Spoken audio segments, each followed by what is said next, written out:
नमस्कार दोस्तों, स्वागत है आप सभी का मेरे इस वीडियो में। आज हम प्राचीन भारतीय इतिहास से संबंधित कुछ और प्रश्न लेकर आए हैं, जिसका ये तीसरा भाग है। तो चलिए शुरू करते हैं। हमारा पहला प्रश्न है, बीते हुए युगों की घटनाओं के संबंध में जानकारी देने वाले स्रोतों को निम्न में से क्या कहा जाता है? तो इसका सही उत्तर है ऑप्शन बी, ऐतिहासिक स्रोत। तो वे साक्ष्य जो हमें अतीत की घटनाओं की प्रामाणिक जानकारी देते हैं, ऐसे स्रोत कहलाते हैं। क्या कहलाते हैं? ऐतिहासिक स्रोत। हमारा अगला प्रश्न है, भारत के निम्न में से किस क्षेत्र में सर्वप्रथम मनुष्य संबंधी पुरातात्विक प्रमाण मिले? तो इसका सही उत्तर है ऑप्शन बी, नर्मदा घाटी। भारत में मानव के सबसे पुराने अवशेष नर्मदा घाटी क्षेत्र से प्राप्त हुए थे। अगला प्रश्न है, सिंधु घाटी की सभ्यता निम्न में से कहाँ तक विस्तृत थी? तो इसका सही उत्तर है ऑप्शन सी, पंजाब, राजस्थान, गुजरात, उत्तर प्रदेश, हरियाणा, सिंध और बलूचिस्तान। दोस्तों, यह सभ्यता उत्तर में मांडा, जम्मू से दक्षिण में दैमाबाद, महाराष्ट्र और पश्चिम में सुतकांगोडोर से पूर्व में आलमगीर पूर्व तक फैली थी। अगला प्रश्न है, सिंधु घाटी सभ्यता किस सभ्यता के समकालीन नहीं थी? तो इसका सही उत्तर है ऑप्शन डी, ग्रीक की सभ्यता। अगला प्रश्न है, होमो इरेक्टस का एक कपाल किस स्थल से प्राप्त हुआ था? तो इसका सही उत्तर है ऑप्शन डी, नर्मदा घाटी में हथनौरा से। मध्य प्रदेश के सीहोर जिले में स्थित हथनौरा से नर्मदा मानव यानी होमो इरेक्टस का जीवाश्म मिला था। अगला प्रश्न है, निम्नलिखित में से किस इतिहास दर्शन शास्त्री ने कहा था समस्त इतिहास समकालीन इतिहास है? तो इसका सही उत्तर है ऑप्शन बी, बेनेडिटो क्रोचे। इतालवी दार्शनिक बेनेडिटो क्रोचे के अनुसार इतिहास हमेशा वर्तमान के दृष्टिकोण से लिखा जाता है। अगला प्रश्न है, इतिहास के तहत किसका अध्ययन किया जाता है? तो इसका सही उत्तर है ऑप्शन बी, अतीत का। अगला प्रश्न है, निम्नलिखित में से हड़प्पा सभ्यता का सर्वाधिक मान्यता प्राप्त काल कौन सा है? तो इसका सही उत्तर है ऑप्शन बी, 2500 से 1750 ईसा। रेडियो कार्बन डेटिंग यानी C14 के आधार पर इस काल को सबसे सटीक माना जाता है। अगला प्रश्न है, निम्नलिखित में से त्रिपिटक धर्म ग्रंथ है किसका? तो यह बौद्धों का है दोस्तों। त्रिपिटक में कौन कौन शामिल हैं? तो इसमें है विनय पिटक, सुक्ति पिटक और अभिधम्म पिटक, 3 शामिल हैं, इसीलिए इसको त्रिपिटक कहते हैं।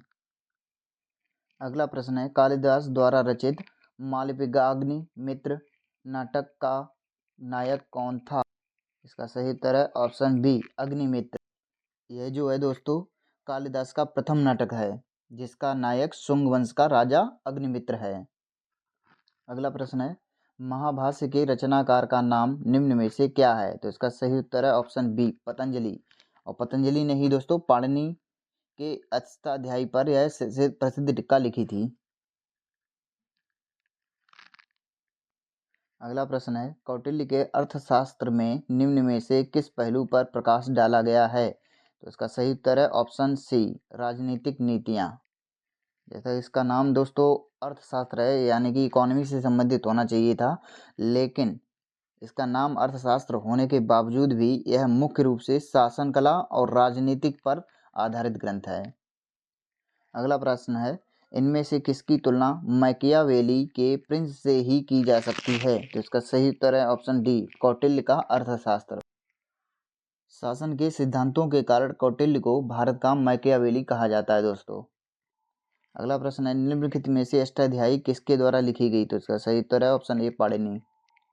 अगला प्रश्न है, इनमें से किसे मानव की आदि जन्मस्थली माना जाता है? तो इसका सही उत्तर है ऑप्शन ई, अफ्रीका महाद्वीप को, क्योंकि प्रारंभिक मानव पूर्वजों के सबसे पुराने साक्ष्य अफ्रीका से ही प्राप्त हुए थे। अगला प्रश्न है, प्रारंभिक पूर्ण मानव को निम्न में से किस नाम से जाना जाता था? तो इसका सही उत्तर है ऑप्शन ए, क्रो मैग्नन। हमारा अगला प्रश्न है, निम्न में से किसे मानव जाति का पालना कहा जाता है? तो इसका सही उत्तर है ऑप्शन ए, अफ्रीका महाद्वीप को। मानव विकास की शुरुआत यहीं से होने के कारण इसे यह संज्ञा दी गई थी। अगला प्रश्न है, इतिहास विगत की राजनीति है, यह किसने कहा? तो यह कहा था दोस्तों सीले ने। अगला प्रश्न है, निम्न में से कौन सा नवीनतम समझा जाता है? तो इसका सही उत्तर है ऑप्शन सी, क्रो मैग्नन मानव। अगला प्रश्न है, कौन सा ग्रंथ यह दावा करता है जो उस ग्रंथ में है वह विश्व में है और जो उस ग्रंथ में नहीं है वह विश्व में अलभ्य है? तो इसका सही उत्तर है ऑप्शन डी, महाभारत। महाभारत को दोस्तों पंचम वेद भी कहा जाता है। अगला प्रश्न है, इनमें से किसे प्राचीनतम द्विपद मानव कहा जाता है? तो इसका सही उत्तर है ऑप्शन डी, ऑस्ट्रेलोपिथेकस। दोस्तों यह पहला मानव पूर्वज था जिसने सीधे होकर दो पैरों पर चलना शुरू किया था। अगला प्रश्न है, हर्षचरित निम्न में से किसके द्वारा लिखी गई थी? तो इसका सही उत्तर है बाणभट्ट। बाणभट्ट जो थे वो हर्षवर्धन के राज्य कवि थे।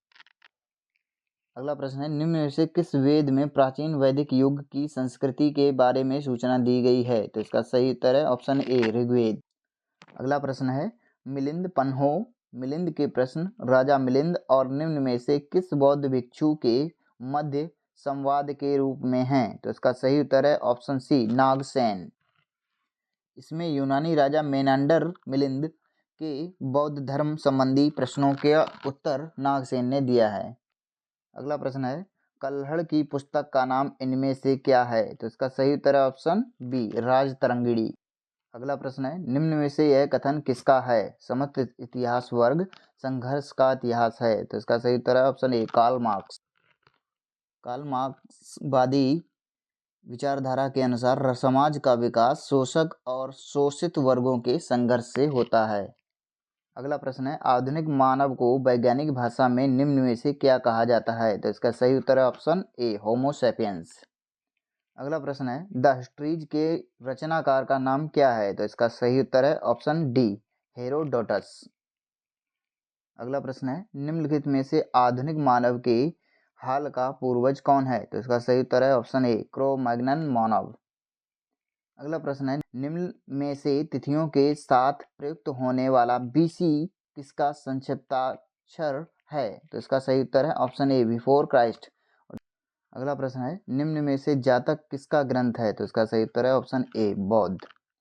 अगला प्रश्न है, इतिहास वर्तमान एवं अतीत के बीच अंतहीन वार्ता है, यह कथन किसका है? तो इसका सही उत्तर है ऑप्शन सी, E.H. कार। और यह दोस्तों कथन जो है वो उनकी प्रसिद्ध पुस्तक व्हाट इज हिस्ट्री से लिया गया है। अगला प्रश्न है, निम्न में से किस आग की खोज करने का श्रेय दिया जाता है? तो इसका सही उत्तर है ऑप्शन सी, होमो इरेक्टस को। अगला प्रश्न है, प्रथम यूनानी इतिहास का निम्न में से कौन विद्वान था? तो इसका सही उत्तर है ऑप्शन सी, हेरोडोटस। अगला प्रश्न है दोस्तों, इनमें से किसने द्वंद्वात्मक भौतिकवाद के सिद्धांत का प्रतिपादन किया? तो इसका सही उत्तर है ऑप्शन बी, कार्ल मार्क्स।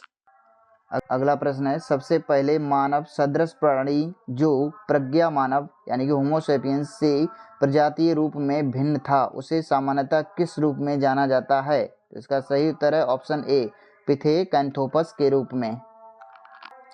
अगला प्रश्न है, इतिहास अपने को दोहराता है, यह कथन किस विद्वान का है? तो इसका सही उत्तर है ऑप्शन ए, हीगेल। अगला प्रश्न है, निम्नलिखित में से सिंधु घाटी स्थल कालीबंगा किस प्रदेश में है? तो इसका सही उत्तर है ऑप्शन ए, राजस्थान। अगला प्रश्न है, इनमें से किसे मानव का आदि पूर्वज माना जाता है? तो इसका सही उत्तर है ऑप्शन डी, ऑस्ट्रेलोपिथेकस। अगला प्रश्न है, निम्नलिखित में से किसे मानव माता कहा जाता है? तो इसका सही उत्तर है ऑप्शन बी, लूसी। अगला प्रश्न है, इनमें से किसे मृतकों का अंतिम संस्कार करने वाला प्रथम मानव माना जाता है? तो इसका सही उत्तर है ए, निएंडरथल को।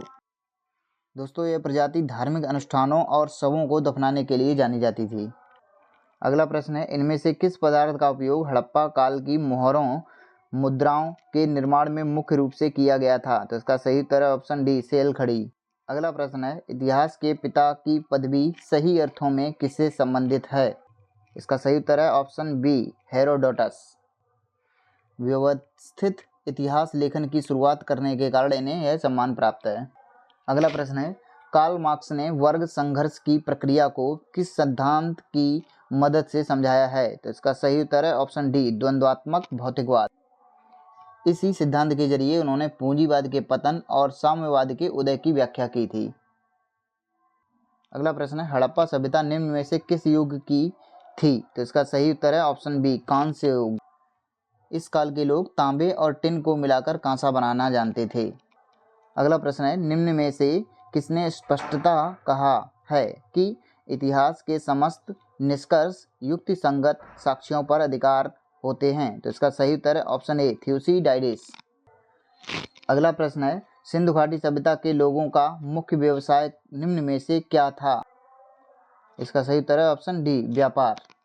अगला प्रश्न है, निम्न से कौन सा ग्रंथ श्रुति ग्रंथ का अंग नहीं माना जाता है?